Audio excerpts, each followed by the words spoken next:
Hey everyone, George here, the Disney Family Man.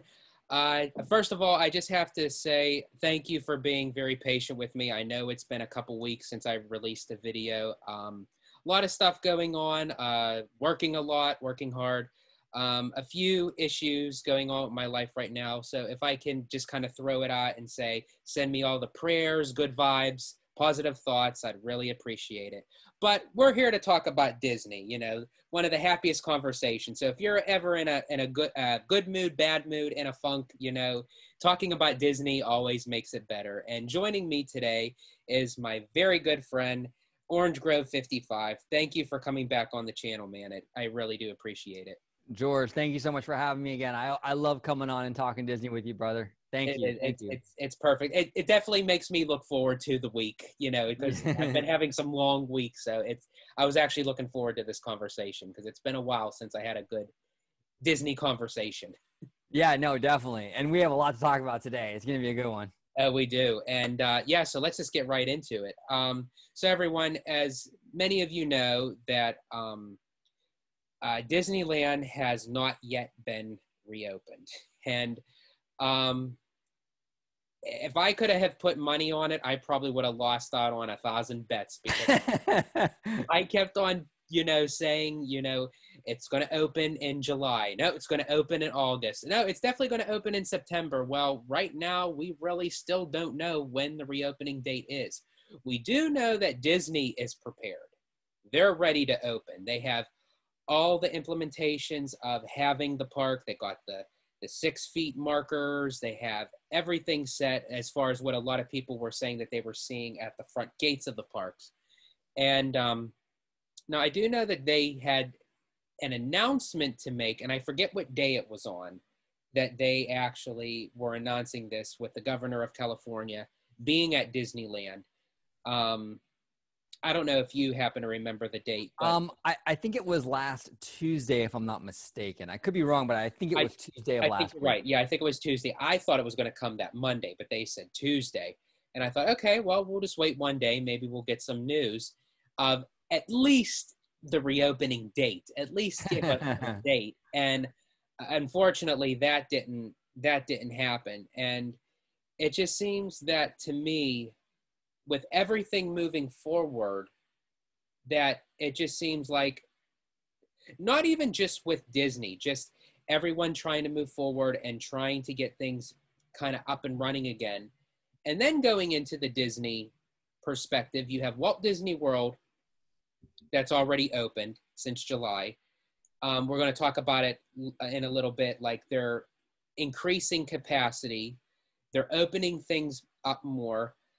Tokyo Disney just opened the Enchanted Tales of Beauty and the Beast, which if you haven't seen the video to that, it is a remarkable ride of the technology that they put into that. I'll definitely leave a link for you guys to check out the ride, and it's awesome. And then also we just got news that on November 1st, Aulani in Hawaii is going to be reopening. And then we're also getting news about the Disney Cruise Line that they didn't have a reopening date, but they're starting to implement things of saying, if you get a test done and you quarantine, and this is what gets done, you stay in that Disney bubble, you'll be able to go on a cruise. So we're already starting to see small little baby steps that everything is opening in the 4 corners of Disney. Well, I guess I could say the 3 corners of Disney, because there's one corner that we still haven't gotten no word from, and that is Disneyland. So with you being a California local and you're just dying, you're just waiting, it has to be so frustrating to know that you have it right in your backyard and know that you could have gone there any time that you want to, and to know it's right there, but it's not happening. Yeah, it is frustrating, and I don't know what the holdup is. I mean, I made a video yesterday on this topic, and I don't understand what the issue is, because Disney's opened Florida and all their parks. It's been open now for a while, since like mid-July. Shanghai is opened, Paris is opened, Hong Kong opened, closed. Now they're reopening. But like, it's been proven that Disney can reopen these parks safely. There have not been any major outbreaks linked to the parks. People are people, whether you live in California, whether you live in Florida. COVID is COVID. Why is California such a unique case? You know, as long as we follow the rules with the masks, which should be mandated, and the social distancing, and Disney limits capacity, what exactly is the problem? And it's just, I don't understand it. Like, you know, I could see if like Disney opened Walt Disney World and there was a massive outbreak or something linked to the opening, right? I could see that how Newsom would be like, oh, you know what, we better hold off on this because it's creating issues. That hasn't happened. And Universal in Orlando has been open since the first week of June without any major outbreaks. Obviously, these companies, both Disney and Universal, know how to do this properly.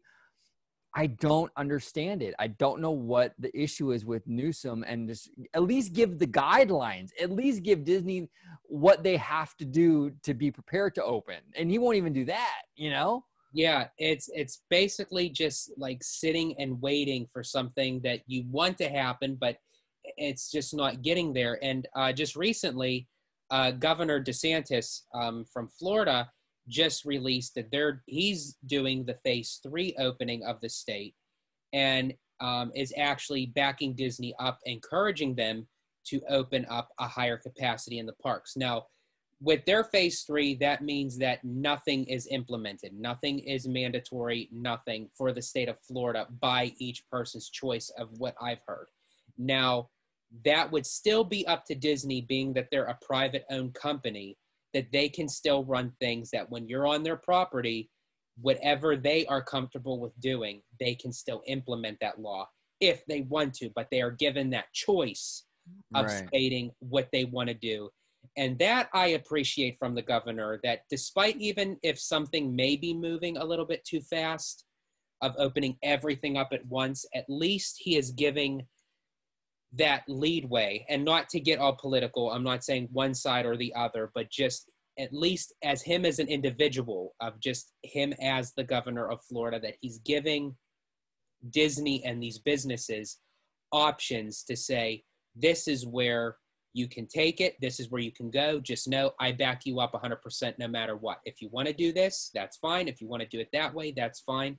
And I think Disney is still going to mandate a lot of their laws right now, just because, as you said, that there has been no outbreak because of the parks. And I think Disney wants to keep it that way for right now.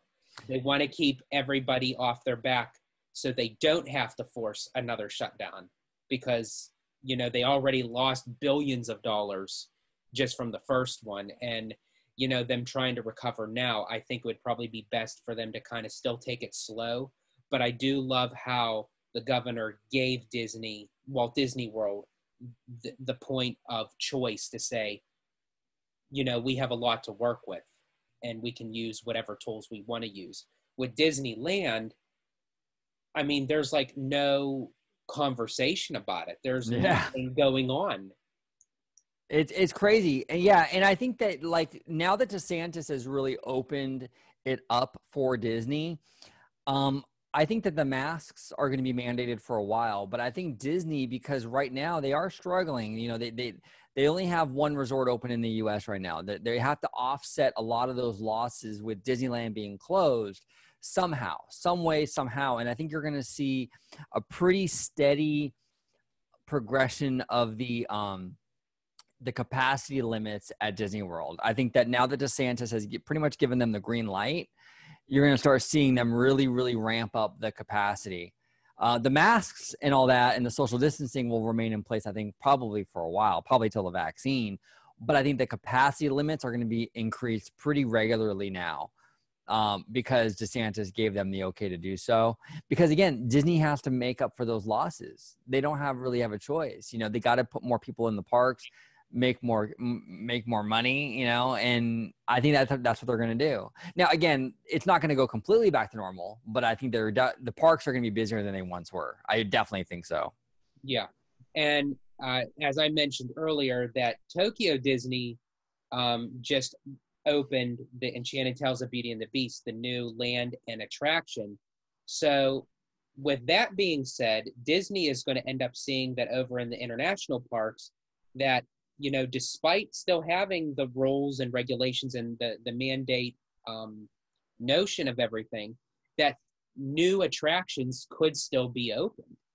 And Right. Tokyo just proved that within this past week, that things could still open and you can still have a controlled environment to handle crowds and everything.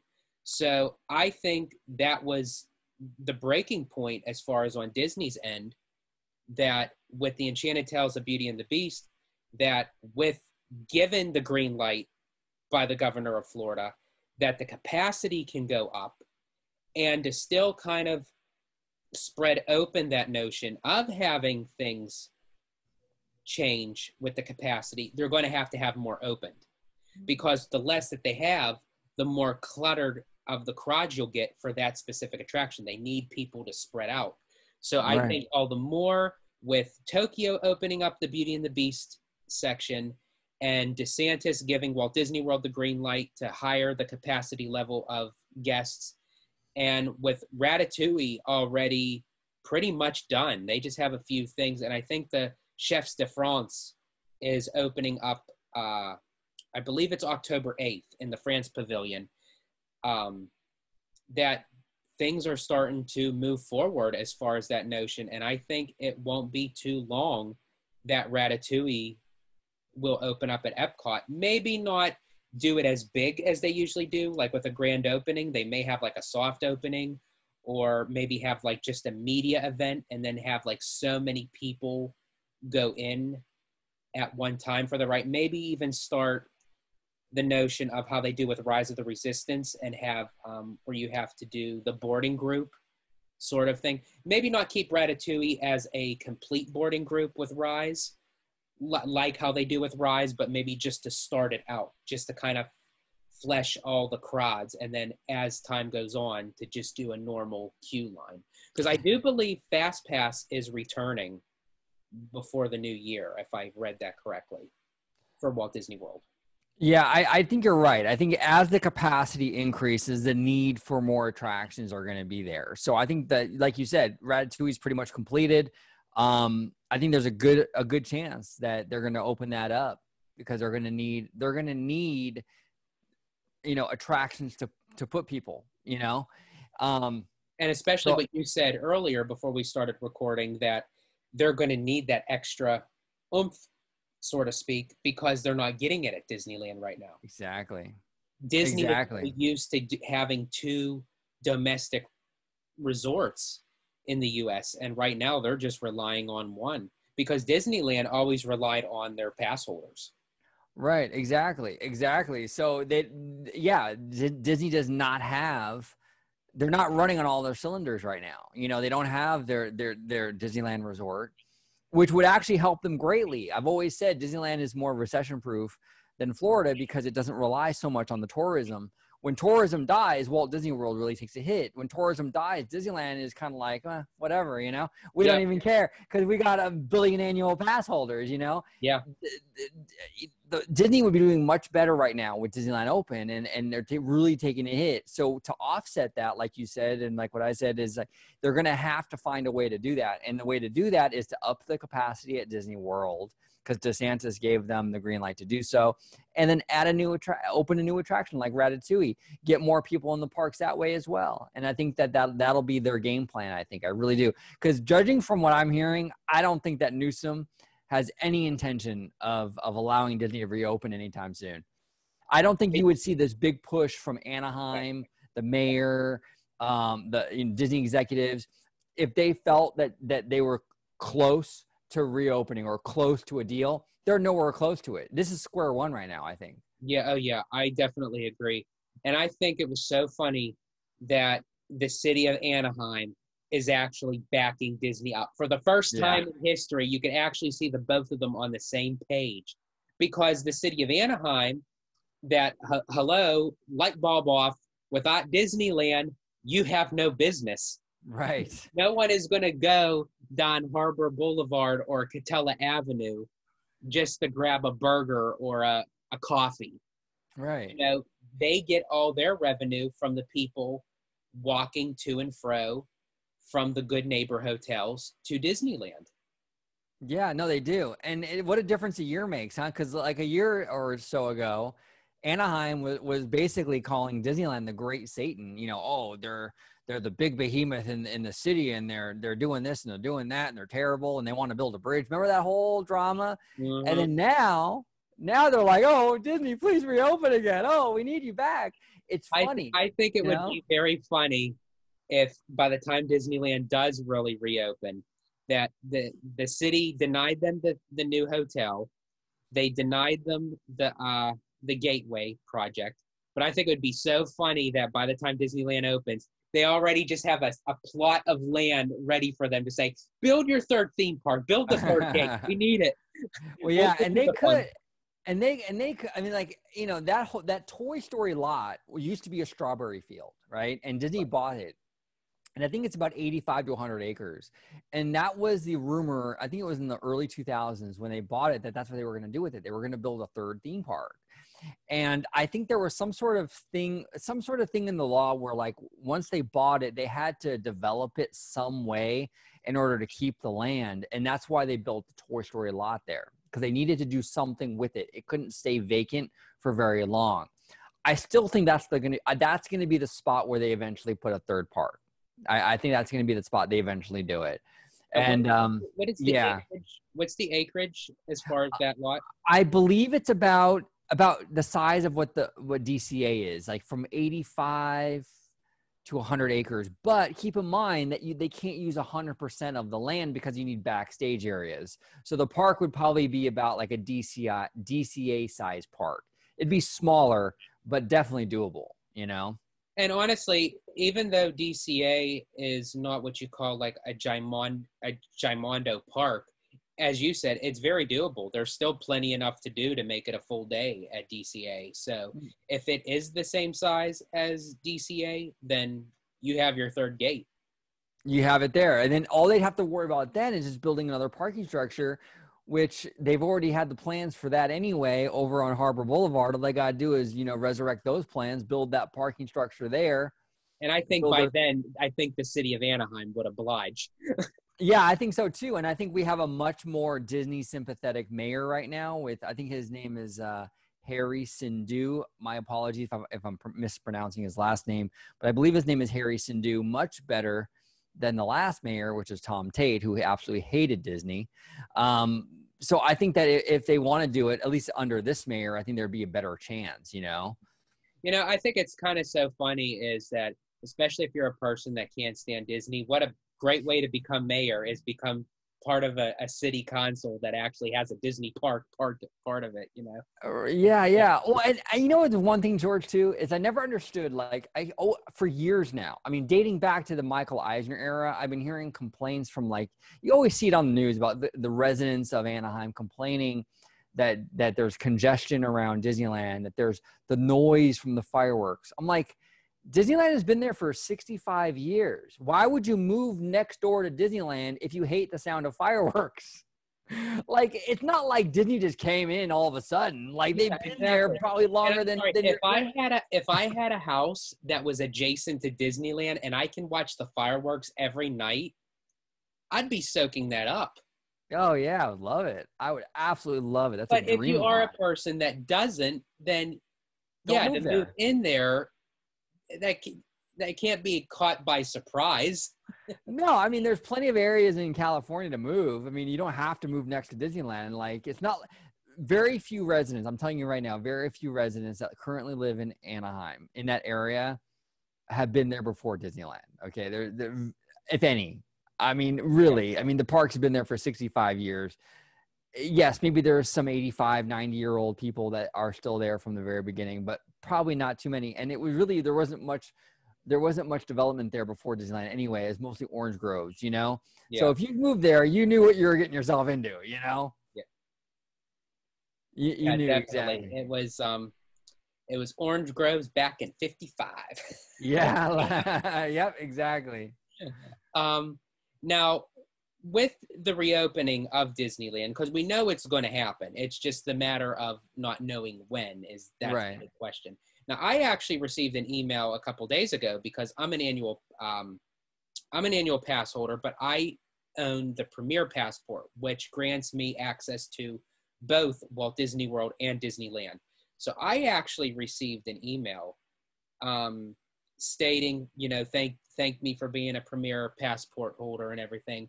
But with that notion is, it said something about that they're going to add on to the amount of times in 30-day increments. So even though the park is closed, that they're just to keep passes moving, to stay current, to stay active. They're just going to, every 30 days, they're going to keep renewing it, so to speak, until the park opens. And then you get all that back time added onto your pass for however long that your pass lasted to how long the park was closed. For which, for Disneyland's case, it's pretty much the whole 5 months that I had left of my pass. Yeah. Wow. Yeah. I mean, who knows when Disneyland's gonna reopen? Yeah, I have just the Disneyland annual pass, and I opted to do that where like I'm not gonna get the refund. I'm just gonna add it on. Like, so when they reopen, I'll get the extra 5, 6, 7, 8 months, whatever they're closed for. But again, it's like, when are they gonna reopen? I made a video like in May. I was like laughing at people suggesting that Disneyland is going to be closed until 2021. I was like, yeah, right. Come on, you guys. Like, that's ever going to happen. And now I'm like, well, maybe, maybe, like, who knows? Maybe. At this point, it wouldn't even shock me. No, it really wouldn't. I just wonder if it just seems to me that it's being delayed to kind of push for a certain time frame. And I don't know if the governor is trying to say, you know what, I want the holidays to go first and then kind of start fresh for the new year. Like, I just wish that if there was a legitimate reason to not open Disneyland, I would like to at least know why.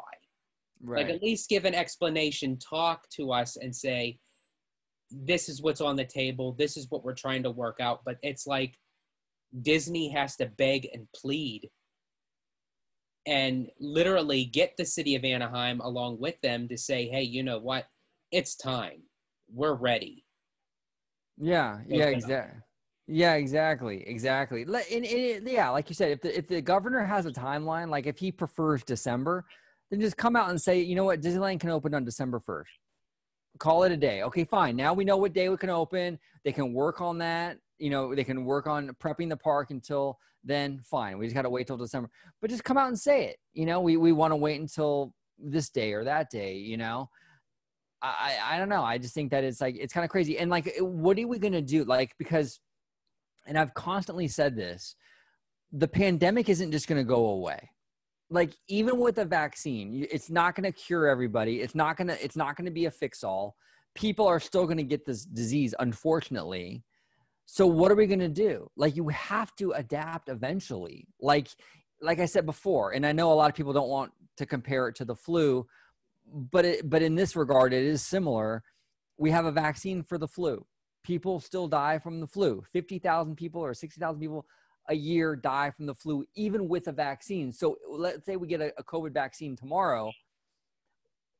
Are we allowed to reopen then? But people are still dying. So are we okay then, or are we not okay? Like, at what point is it okay to reopen? Yeah, that's all I'm trying to find out. And it really, honestly, I think my answer to that is there's never going to be a good, even prior COVID. If things are going to happen, they're going to happen. It's unfortunate that they happen. It's very sad, and my heart goes out to the families of the people who lost loved ones, or what have you. It's just to the fact of, we could be sitting waiting for something to happen or not happen. But just to say, knock on wood, that this doesn't get controlled for another, I spit on this notion, another 2-3 years. Are we just supposed to sit for 2 or 3 years and do absolutely nothing? Yeah. And I'm really firmly against this whole notion of like, because there's this straw man argument that a lot of people throw at you whenever you mention that. Well, so you're okay with people dying? No, of course I'm not okay with people dying. I'm not okay when people get into car accidents and die, but I'm not going to sit here and say that we should ban driving. Like, I mean, you have to be a little reasonable in these circumstances and understand that there's always going to be a cost of life. Unfortunately, it sucks. It absolutely sucks. I don't want anyone to die from anything ever, but it's just the reality of life. People are going to die from COVID. People are going to die from the flu. People are going to die from car accidents. And you can't be Anakin Skywalker and sit here and try to prevent every single death. It's not going to happen. It's just not going to happen. You have to. And honestly, that's a proven point, because look what happened to him. Right. Yeah, exactly. So we have to move on. The best thing they can do is just put the safety protocols in place until we get a vaccine. Once we get a vaccine, open everything back up. If you have a loved one who is high risk, or if you are that person who has high risk, then don't go. But And society has to move on. That's what I say too. It's just like with anything, even as I said, even before this happened, if a person has any type of disease or immune issues for anything, if a person had a common cold, what do? You just don't go around them. Right. If someone in my family, because I have a big Italian family, if one of us, big Italiano family, mia familia, that if one of us came down with the flu, or even just like the chicken pox, or if an unlikely case of the measles, what do? You quarantine yourself and you stay away from that person, right, until they're all better. So, and I get it to the fact of that they say, well, you can't really track this virus because you can be contagious and you not know it. And I get that. I completely understand that. But isn't that what this mask mandate's for? Isn't that what the social distancing is for? Right. If it really is working, then there shouldn't be a problem that if someone contracted it or not, then once you start feeling the symptoms, stay home, get plenty of rest. God forbid if you needed to go to the hospital or anything. But yeah, I mean, that's just my way of, because in the end, we still have to go on living. You still have to go on living, and you can't create a secondary crisis. And I've said this since the beginning. You cannot create a secondary crisis. There's people, you cannot, the government cannot sustain you for a year. They can do unemployment for 6 months. They can help you with the stimulus and all that stuff for short amounts of time, but the government cannot sustain millions and millions and millions of people indefinitely. They just can't. And you're going to create a second crisis where people can't afford to eat. People can't afford for housing. And you're going to have depression problems and suicide issues and all kinds of mental health problems if you continue this. Eventually, we have to get back to opening again and working within those parameters. It would, and I've said this before too, it would be like the equivalent of like during the height of the AIDS epidemic, right? If the government came in and said, you know what, no one's having sex until we get a cure. No one. We're banning sex until a cure. Come on, it's not realistic. You have to learn about the disease, find out how you can contract it, and then work around that, and adapt. Well, I would say from the baby boom in the 1990s, you could lay that theory to rest. Yeah, yeah, exactly. Yep, exactly. Now, also with Disneyland, that we all know that on July 18th, the Avengers Campus was supposed to open. Yes. Now, did you hear anything? Are they officially done with the construction? Is it complete? I haven't heard anything. The construction updates are far and few between because there's not much access right now to the area. I believe our friend actually,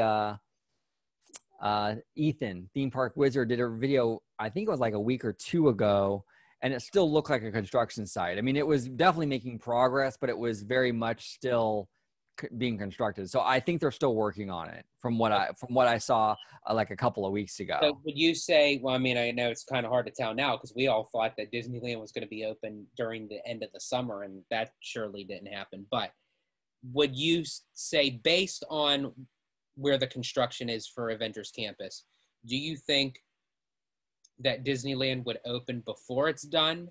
And if not, do you think the campus will open with the parks if Um, it's not completed?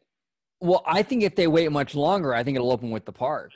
Yeah, I mean, I think they're very, very close to finishing Avengers Campus, and I think that like if the reopening date isn't until like November or something, yeah, there's a very good chance it'll open with the parks for sure. Now, do you think that they'll open the park and then do like a separate like media event as like a soft opening, or do you think that they'll just open it, no media event, they just open it just with the rest of the stuff, and then people can just go to whatever they want to?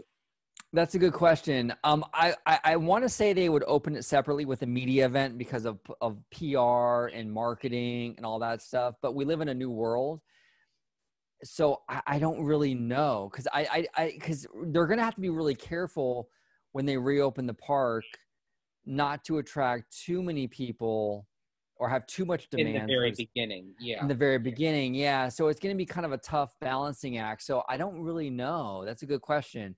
Um, Maybe it'll be kind of like Batu, right? Maybe they'll do like kind of like you have to get a reservation to walk into the land, which is probably what they'll end up doing. Yeah, yeah, Something like I that. definitely see that. Now that you just actually just brought on a good point, that especially Disney has to prove their point to the governor that it is safe to open Disneyland. So they're not going to hurry up and say, okay, everyone and their grandmother come on in. It's they're still going to have to move with precaution, to state their notion of what they're saying is, it's safe to open the parks again. So with Disneyland more so proclaiming to locals and all those locals as annual pass holders, that they stated that Disneyland will open with the theme park pass system that Disney World did. But I still think that they would still have to do some things differently than Walt Disney World because of it being a local. Well, I don't want to call it like a locals park, but more of, because that video you did, it really touched upon a great thing of saying it's not a locals park because it's not just within that proximity that people come from. Yeah. But more so, especially right now, that in the state of California, you're going to get a lot of people who live in California. So how is Disney going to balance out to say, okay, you all live in California, you're all annual pass holders, you're all locals, but we're only allowing this set in and you guys have to wait? Like where does that fall, do you think? Yeah, I think it's going to be a balancing act for them. And I do think that there's going to be some changes because you can't do like a blanket policy with Florida and Anaheim. Cause like you said, there are different demographics, there are different situations. So they're going to have to figure something out. And that's probably part of the conversation right now with Governor Newsom as to how they're going to do that.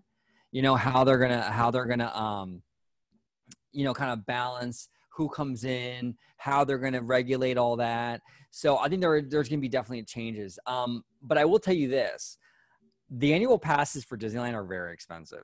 Like I have the Premier Pass. It's like $1,500 a year. Wow. It's extremely expensive. So it's $1,500 a year. And so basically for another, what was it, like another $800, then you end up getting, but you don't go to Disney World. So that pass wouldn't proclaim to you. Yeah.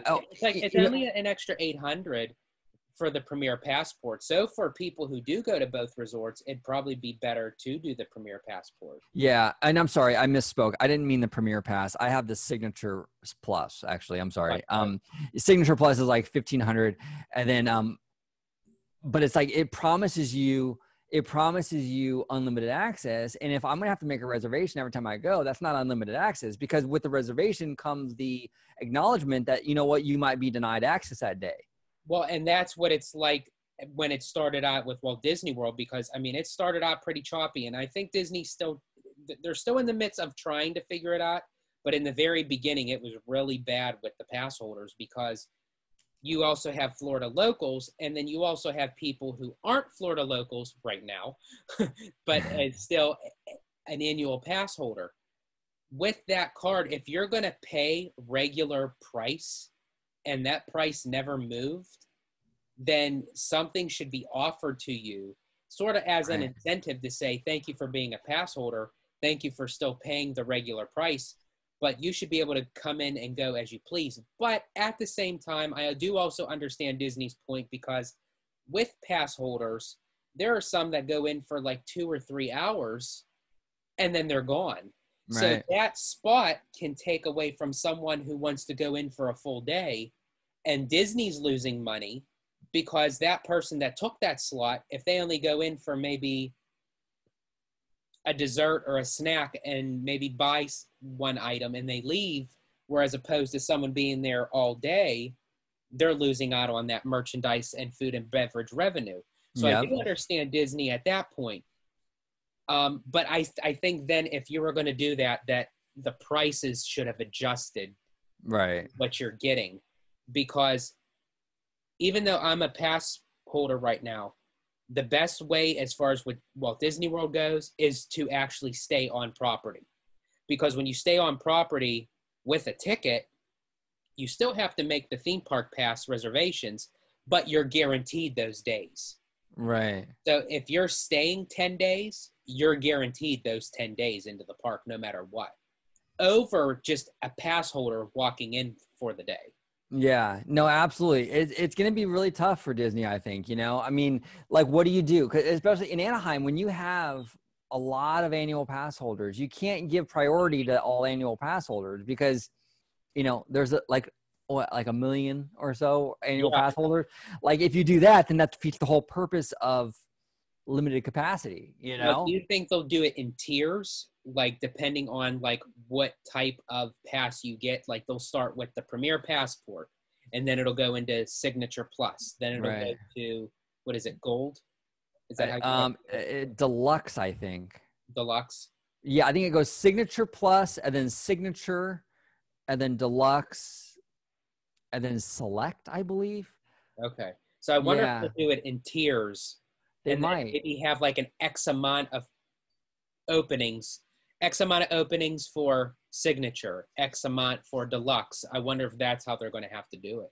They might have to. Yeah, they might have to. And that would be the fairest way. I think that if you're paying, like for your Premier Pass, you pay an arm and a leg, you should definitely get more access than the person who's only paying whatever, $500 a year, like for a Flex Pass or something.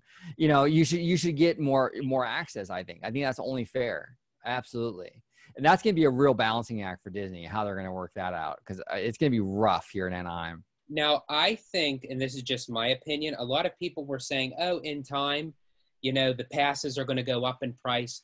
I think from this happening, I think the prices are going to stay as is, because with that notion of needing a theme park pass reservation and not knowing if you're going to be guaranteed, no one is eventually going to buy those passes if prices go up and you're not guaranteed what you're paying for. Yeah, no, I think you're right. I think the days of hiking the prices are going to be over for at least the short term, until we come out on the other end of this thing. Yeah. I don't see how they can hike prices right now, especially if they're going to limit your access and stuff. I mean, who knows though? Because Disney fans, man, they're dedicated, and I'm one of them, man. I don't even know if I would stop. I've been a pass holder since 2002, and when I first got my pass, the pass I have now used to be called, I think it was the Premier Pass long time ago. It was called that back in the day for Disneyland, just the Disneyland AP. It was the highest pass, and it was only like $300 back then. Wow. Now the Signature Plus, which is essentially the same thing as that one, is now like pushing 1,500. So it's like, it's funny how much like it's gone up, and I'm still like, yeah, sure, I'll pay it. So I don't know, like. Oh, definitely, because I mean, even with my Premier Passport, despite Disneyland not even being open right now, I'm still going to renew my pass, waiting for the day for me to reuse it again. Yeah, it's weird, and they need the revenue. They need the people. They need those annual pass holders to really help them climb their way out of this hole. It's going to be a tough one. It's really going to be hard to see. It's going to be interesting to see how they do it. Yeah, it's definitely a struggle, and I am very curious. As I said, Disneyland said they are going to implement the theme park pass system that Walt Disney World did, but I still think they're going to have to do something different because I can't really stress it enough that Walt Disney World and Disneyland are two complete different giants. They are. They're completely different animals. And if they give priority to all annual pass holders, well, then your capacity is going to be horrendous, and that defeats the whole purpose of the COVID limitations, right? So they can't give every annual pass holder carte blanche. They got to basically, like you said, a great idea would be do like a tiered system, you know, and the higher passes get more days than the lower passes, which is still kind of screwing the higher passes a little bit because the higher passes have unlimited access. And now you're going to be kind of fighting for a position, even if you get priority, you know? Yeah. Now let me ask you this. As I just mentioned, that if you stay on property at Walt Disney World at one of their resort hotels, you're guaranteed for how many days you're staying. If you have a theme park ticket, a valid theme park ticket, and a valid theme park pass reservation, you are granted into those parks that you reserved for the amount of time of your stay at that resort hotel. Do you think Disneyland is going to do the same thing with their resort hotels? And if so, do you think that the Good Neighbor hotels would be part of that, or only just the Disney resort hotels on property? They should. I don't know if they will, but I think they definitely should. I think that's like, I know with Star Wars Galaxy's Edge, Disney did that essentially. You know, like if you stayed at a Disneyland resort hotel, you got passes into Batuu. I think that's fair. You know, you're paying an arm and a leg to stay at the Grand Californian or the Disneyland hotel. You should definitely get, you know, a little special, whatever, a special treat, you know. And I think that it would be the same in this situation. I think that if you have hotel reservations at an on-property Disneyland hotel, you should definitely get that benefit of being guaranteed a spot. I would even support it, like you said, with the Good Neighbor hotels. Like, you know, maybe work with a few of them. You know, you can't give it away to all of them. But yeah, maybe like the Hojo. Red Lion. Yeah, like maybe like the Red Lion, the Portofino, the Tropicana, and maybe one more. Right, exactly. But the interesting thing, though, is I actually made reservations for the Grand Cali for September, like the first week of September. And this was a long time ago. This is like back in like June or July, I believe, right? Okay. And my access into the parks was not guaranteed when I made that reservation back then. I made my reservations and they told me that you still have to go online when the parks reopen and get a reservation to go to the parks. So I don't know. I mean, a few months ago, their policy was basically like, you got to make a reservation for the hotel and you're going to have to go online and fight for a spot to get into the parks. Hopefully they change that. I think it's really unfair. If you're paying $700 a night for the Grand Cali, come on, you should get access into the parks. You shouldn't have to go online and fight for a spot. Even with the priority, I know that the hotel people got like a we're supposed to get like priority in terms of reservations. It shouldn't even be like that. If you have a reservation for the hotel, it's automatic entry. And that should be part of the tier system, that actually if you're staying on property, you're the first in line for that. Right, exactly. Yeah, exactly. For the amount of money you shell out, and it should be based on that. I know it sounds terrible. I know it sounds really elitist, like, oh, the more money, the better access. But like, look, if you're going to pay more money, I think it's only fair to get the better access. You know, it's just the way life is, really. I mean, if you pay more money for a car, you're going to get a nicer car than if you have no money, right? It's just the way life is. And I think that with that's the only way to do it, where it's fair and that you can kind of control it, you know? Yeah, definitely. And as I said, Disneyland, they were ready to open back. As I said, it would have been, they had the golden opportunity to reopen back up 65 years later. I know. When it first originally opened. That couldn't have been the most breathtaking, beautiful moment that in all of Disney's history that the parks were closed that long. What a better way to open it than on July 17th. I know. They were ready. They were ready then. I know. It's just, I can imagine that they're ready now, and it's. Oh yeah, they're ready. They're ready. They're not only are they ready, but Disney is frustrated. Disney is frustrated. That's why they're going public. It No, takes a they're showing lot. it now. They're definitely showing it. They're showing it, and for them to go public shows how frustrated they are. And one thing I do want to say though, and this might be unpopular. I said it in my video yesterday, but I really do believe it. I am the biggest Bob Iger fanboy you'll ever meet. I think Bob Iger is absolutely brilliant. I think he did a phenomenal job heading the Walt Disney Company. He's amazing. Okay. I support Bob Iger, but in this circumstance, I'm really disappointed in him because he's on Governor Gavin Newsom's Economic Recovery Board. And we haven't heard a word from him in regards to this. And it's like, you're the guy, you are the chairman of the Walt Disney Company. You're on Newsom's Economic Recovery Board and no word from him. No word. We've heard from Iger usually is the person that is like rare and ready to go to announce something. At least not even to even just say, okay, yeah, we're opening tomorrow, but at least give us the glimmer of hope that it's being worked on. Right. And exactly. You're right. And he has been very silent. Disneyland president has come out and spoken out against this. Josh D'Amaro has come out and spoke about this. Iger has remained silent. And I think, and I could be wrong, and this is just my speculation, but I think it's because Bob Iger does have political aspirations and he doesn't want to ruffle any political feathers by going after Governor Newsom. Because if Iger runs, he's going to run as a Democrat. Okay. It's just going to happen. He's going to run as a Democrat. So he doesn't want to kind of rock the boat with politically speaking, Right. So he's kind of staying on the, like, kind of, just kind of keeping a low pro right now. And I think that's kind of wrong. I mean, I think if you're going to be part of the Walt Disney Company, then you have to show up. If you want to be a politician, then leave Disney and be a politician. But I think it's kind of like, I don't know. I think it's a bad call to sort of like do both.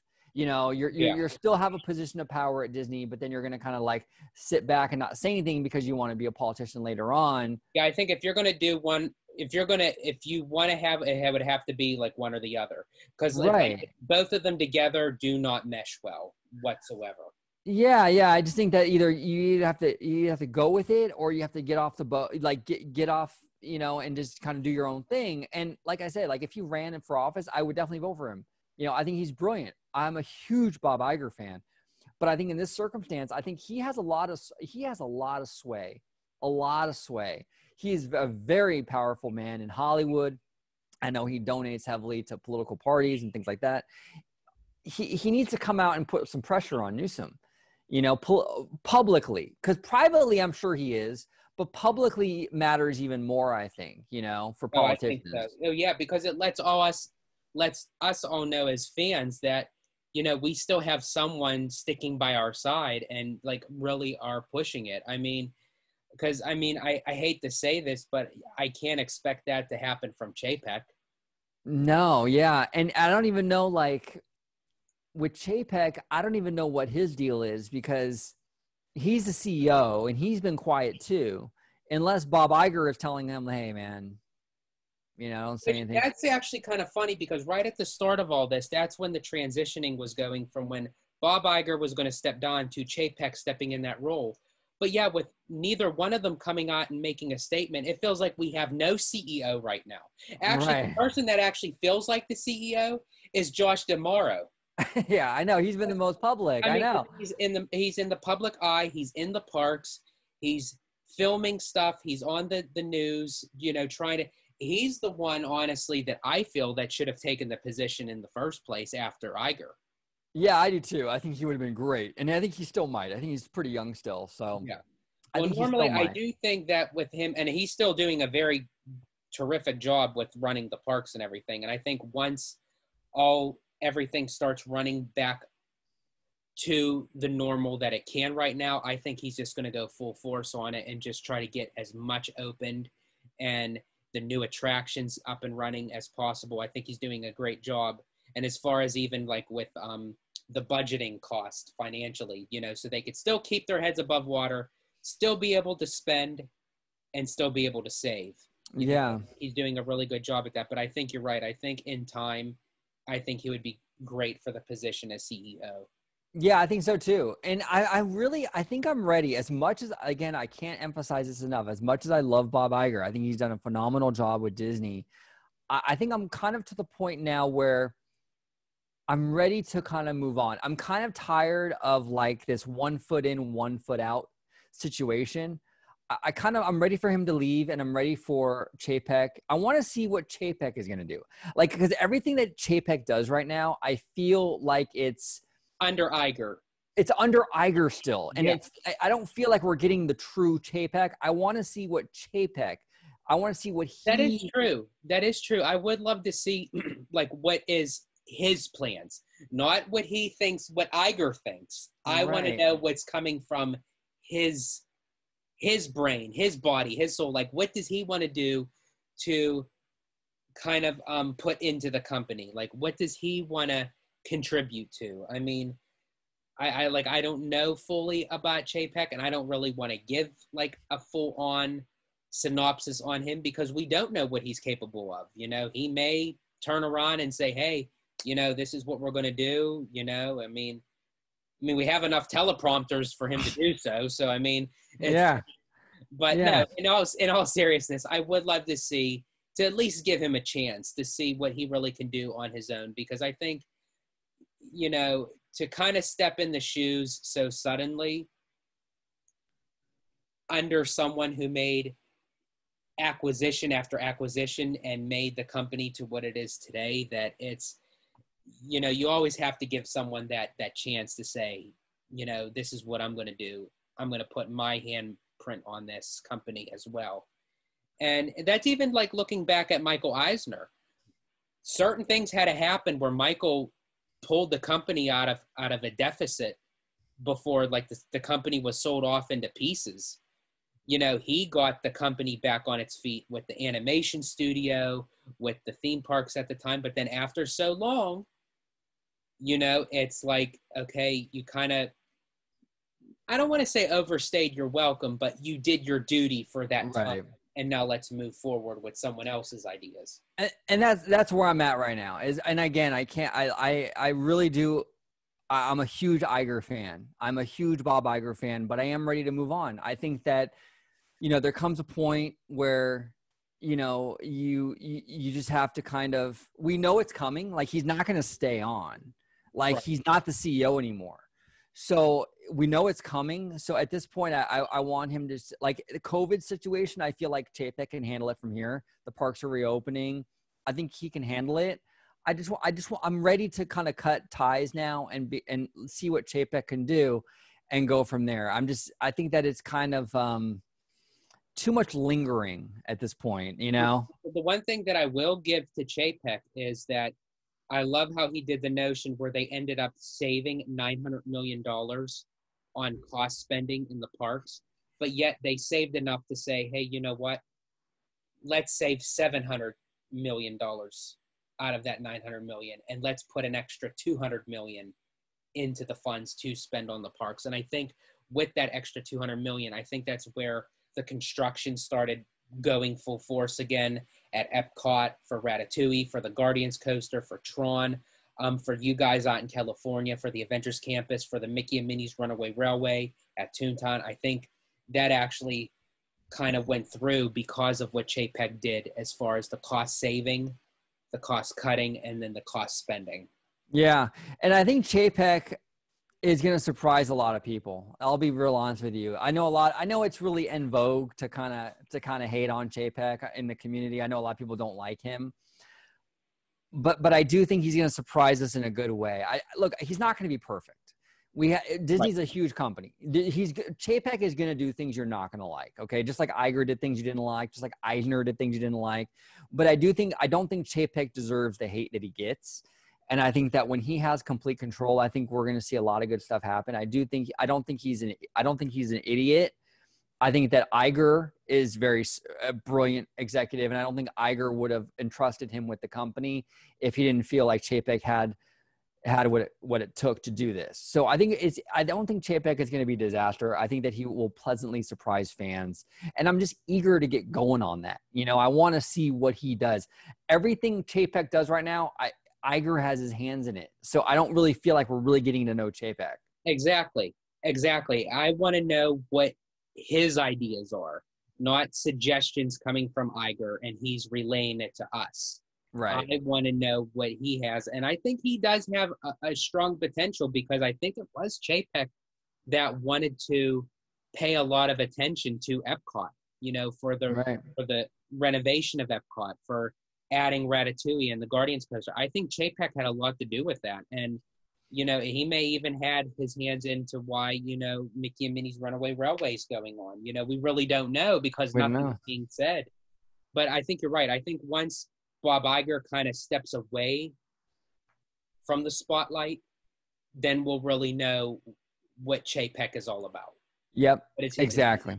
And I'm willing to have an open mind. I'm willing to give Chapek a chance. I really want to see what he has in store for us. And if he's terrible, then you know what? Then the board can vote him out, and we can put someone else in there. But I just want to give the guy a chance, and I don't feel like he's gotten a chance.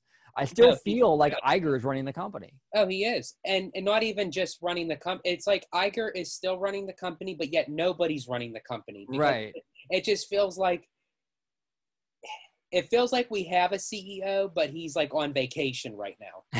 Yeah, we have like substitute teacher basically right now. That's what it is. Yeah, that's exactly what it feels like to me. Yeah, completely. 100%. Yeah. Well, I definitely want to thank you for coming on and joining me for this lengthy discussion. I know a lot of these topics are very iffy and everything. They can get a little bit, controversial. But, I mean, I think we definitely touched upon a lot of hidden points that I really think that Disney, moving forward they're doing it right. And I feel bad for the company, because they're running out of options, and it's just going to boil down to I actually think it's just going to come to the point where Disney's like, you know what, we're opening. Right. Well, and really before we go, I was kind of joking with a buddy of mine the other day, like the exact same point. Like what would Governor Newsom do if Disney just reopened? What are they going to do? Is he going to send in the police to remove people? Like the optics would be terrible. Like what could Governor Newsom like do? If they just wanted to reopen, if they just reopen, what could he honestly do? Maybe that's like the last ditch resort. Maybe Chapek will be like, you know what? Yeah, we'll just reopen. You know what? And try to close us. See what happens, right? Yeah. And everyone is still wearing their masks. Right. Still social distancing. So what are you going to do? Kick people out for doing exactly what you wanted them to? Yeah, it would be terrible optics. I don't even know if the state could stop it. Who knows? I don't know what they would have in store. Maybe they would just sue Disney into oblivion or something. Who knows? But yeah, I wonder if that's an option on the table. Probably not. I don't think we've gotten to that point yet. But they're definitely getting irritated. Yeah, definitely. And Anaheim too, man. That mayor, man, he was hot. The other day he was mad. Did you see his interview? His press conference? Yeah. He was. Oh man. Yeah, they overweighted their patience enough. I think. I really do.